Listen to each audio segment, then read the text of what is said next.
हिंदी समाचार के प्रायोजक। Rangeet basmati rice, pure and tasty, असली बासमती चावल। पुष्पा ফার্নিচার, যত্নে থাকুক সবকিছু। The furniture house, Dawaguri, Tufanganj road, Reliance petrol পাম্পের বিপরীতেই, কোচবিহার। স্বর্ণশিল্পের শিল্পী Dutta jewellers, BS road, Coochbehar. সততার সাথে ঐতিহ্যের মেলবন্ধন, লক্ষ্মীনারায়ণ বস্ত্রালয়, ঈশ্বরসিংহ রোড, হরিশপাল চৌপতি, কোচবিহার।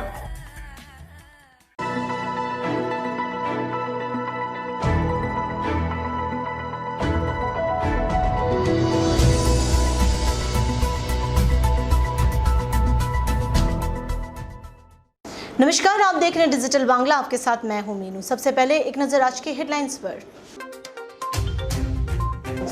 सोमवार 42 लोग नए रूप से कोरोना संक्रमित पाए गए।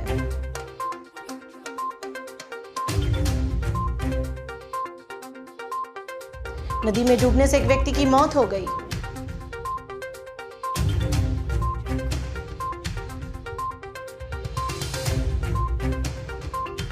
तस्करी से पहले ही पुलिस ने 500 ग्राम ब्राउन शुगर बरामद किया।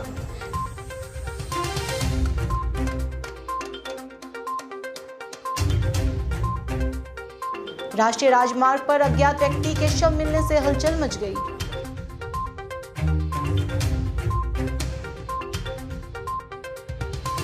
पवन बुच्चा ने अपने जन्मदिन के अवसर पर एक छात्र की पढ़ाई की जिम्मेदारी ली। अब खबर विस्तार से। रविवार से कोचबिहार में लॉकडाउन हटा दिए गए हैं, जिसके बाद जनजीवन स्वाभाविक हो रहा है, लेकिन कोरोना संक्रमण थमने का नाम नहीं ले रहा है। सोमवार 42 लोग नए रूप से कोरोना वायरस संक्रमित पाए गए हैं, जिनमें से कोचबिहार सदर के 15, दिनहाटा के 1, 20 माथाभांगा के, तूफानगंज के 6 लोग हैं।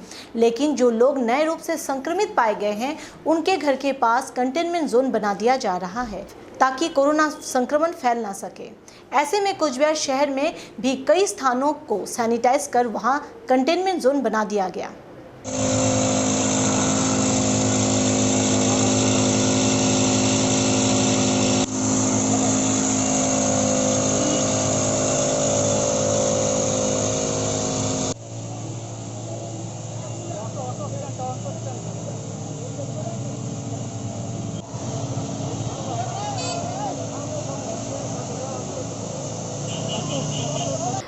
रुक करते हैं अगले खबर की तरफ। नदी में डूबने से एक व्यक्ति की मौत हो गई। यह घटना माथाभांगा शहर के 6 नंबर वार्ड में घटी है। पता चला है मृत व्यक्ति का नाम शंकर दास है, जो कि 60 वर्ष के थे। स्थानीय सूत्रों से मिली जानकारी के अनुसार शंकर हर दिन नदी में स्नान करने जाया करता था, लेकिन इस दिन उसने नदी में स्नान करने के लिए डुबकी तो लगाई, लेकिन ऊपर नहीं आया, जिसके बाद घटना की सूचना स्थानीय लोगों ने प्रशासन को दिया। स्थानीय लोगों का कहना है कि शंकर को तैरना नहीं आता था, शायद इसीलिए वो नदी के तेज बहाव में आ गया। स्थानीय लोगों का कहना है कि जल्द से जल्द शंकर को नदी के पानी से बरामद किया जाए और इसके लिए गोताखोरों को बुलाने की मांग वो कर रहे हैं।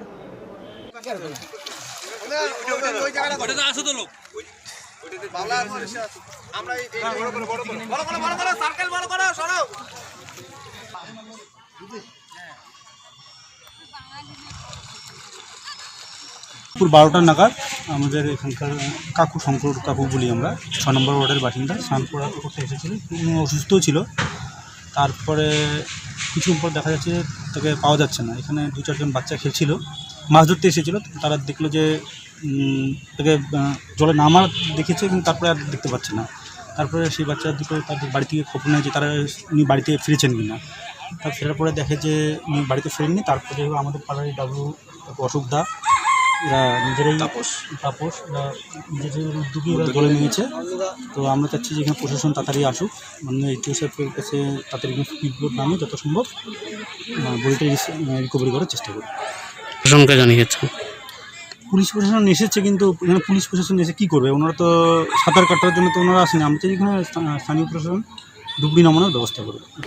तस्करी से पहले ही पुलिस ने 500 ग्राम ब्राउन शुगर बरामद किया। यह घटना इंग्लिश बाजार थाने की है। पुलिस सूत्रों से मिली जानकारी के अनुसार रविवार देर रात घटना की सूचना गुप्त तरीके से मिलने के बाद पुलिस ने सफेद पोशाक में अभियान चलाया और 34 नंबर राष्ट्रीय राजमार्ग पर ब्राउन शुगर समेत 2 तस्करों को गिरफ्तार किया। इंग्लिश बाजार थाने के आईसी मदन मोहन राय ने बताया कि दोनों आरोपी के पास से ब्राउन शुगर बरामद हुआ है। वो एक मोटरसाइकिल पर वहां ब्राउन शुगर लेकर फड़क्का की तरफ जा रहे थे। वहीं पकड़े गए ब्राउन शुगर का बाजार मूल्य लगभग 10 लाख रुपए बताया जा रहा है।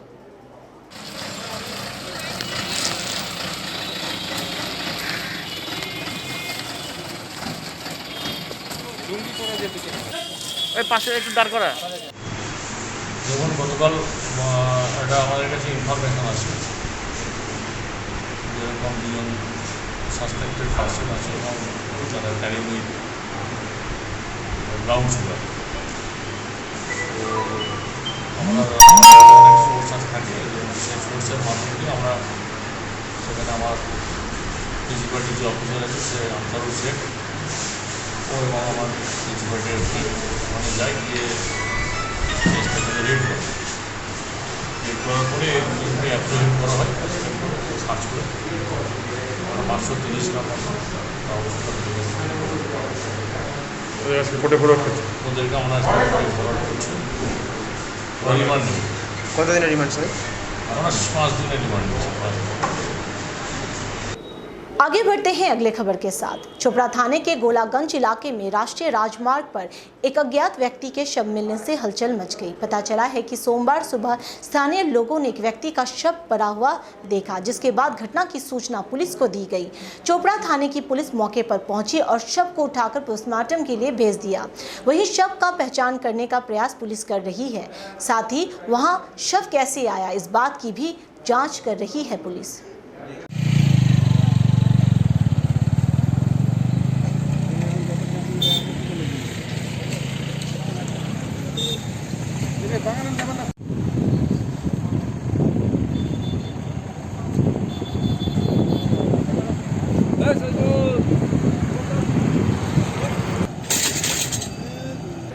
बने रहिए हमारे साथ, लेते हैं एक छोटा सा ब्रेक।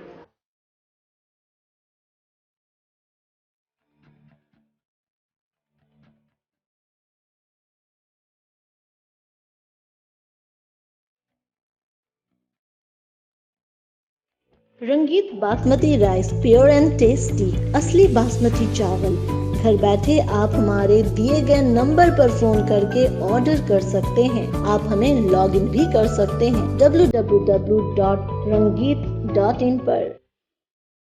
আমাদের শক্তি আপনাদের নির্ভরযোগ্যতায়, আমাদেরই সততা আপনাদের বিশ্বস্ততায়। স্বর্ণশিল্পের শিল্পী Dutta jewellers, BS road, Cooch Behar.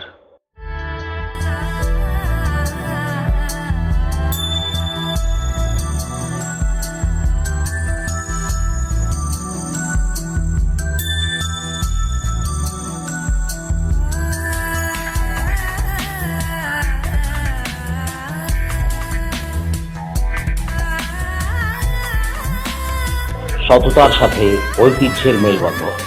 Lakshminarayan Bastralaya, ঈশ্বরসিংহ road, Harishpal চৌপতি, কোচবিহার। যত্নে থাকুক তোমার ইচ্ছেরা, সাজিয়ে রেখো পুরনো তারা। শীতের ধুলো, শিমুল তুলো, পোশাক আশাক, ভরসাগুলো ভরসা হারায় তোমাকে ছাড়া। পুষ্পা ফার্নিচার, যত্নে থাকুক সবকিছু। Authorised dealer the furniture house, Dawaguri, Tufanganj road, Reliance petrol पंपेर विपरीते कोचबिहार।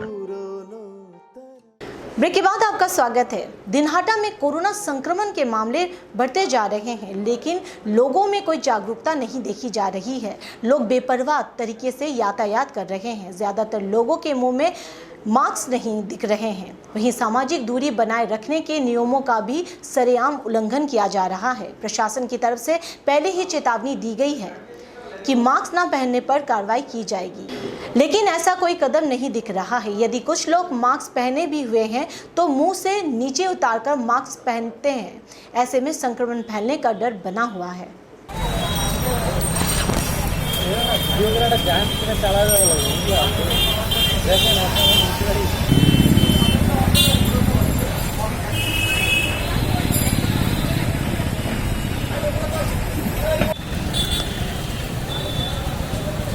মাস্ক কোথায় আপনার?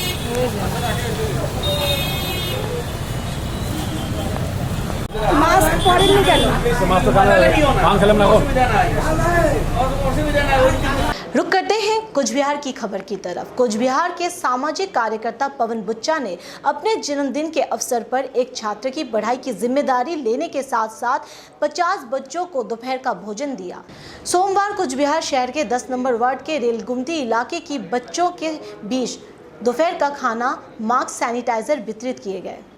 इसके अलावा एक 10वीं कक्षा की छात्रा की पढ़ाई की जिम्मेदारी भी ली गई सामाजिक कार्यकर्ता पवन बुच्चा द्वारा। उनकी इस काम की सराहना भी इलाके के निवासियों ने किया। उनके इस काम में मदद किया कुछ बिहार टाउन चेष्टा शैक्षिक संगठन और मारवाड़ी युवा मंच ने। कुछ लोग को दे दीजिए।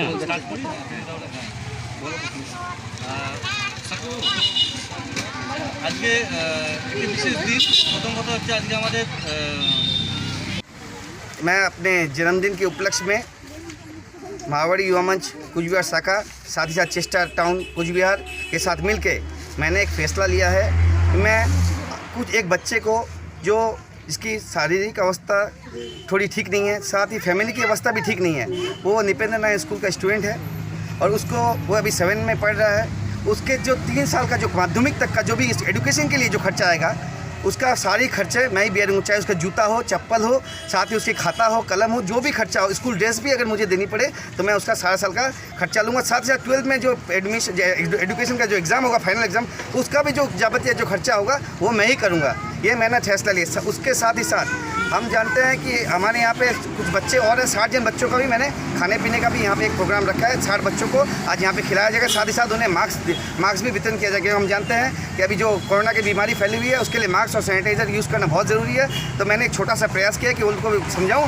ये तो मेरा प्रयास है कि लोगों को समझाना कि मास्क का व्यवहार किया जाए, सैनिटाइज़ किया जाए और सोशल डिस्टेंस मेंटेन किया जाए, ये उनको समझाना है बस। কি বলবেন ছেলেকে যাতে ভালো মতো পড়াশোনা করে? হ্যাঁ, ছেলেকে ভালো মতো পড়াশোনা, আমরাও চাই যে ছেলে আমার পড়াশোনা ভালো মতন করুক। কেউ এরকম হেল্প করলে যেন ও অনেক দূর আগাইতে পারে, যেহেতু ওর একটা হাত নেই। কেউ যদি এরকম করে হেল্প করে তাহলে আমাদের খুব উপকার হবে। আমাদের তো আর সেরকম অর্থ নাই যে আমরা হচ্ছে পড়াশোনা ঠিকমতো পড়াতে পারবো। হয়তো 1 মাসে হচ্ছে প্রাইভেটে টাকা দিতে পারি, কোনো সময় 1 মাসে 2 মাসে প্রাইভেটে টাকা দেন, খাওয়া জোটাতে পারি না, কোথা থেকে দিই। আজকে এই যে দায়িত্ব নিল একজন, কেমন লাগছে? খুব আনন্দ লাগলো, খুব ভালো লাগলো। आज का समाचार यहीं तक। घर रहें, स्वस्थ रहें, सोशल डिस्टेंस का पालन करें, बिना मास्क के बाहर ना जाएं और देखते रहें डिजिटल बांग्ला, सबसे पहले सबसे तेज।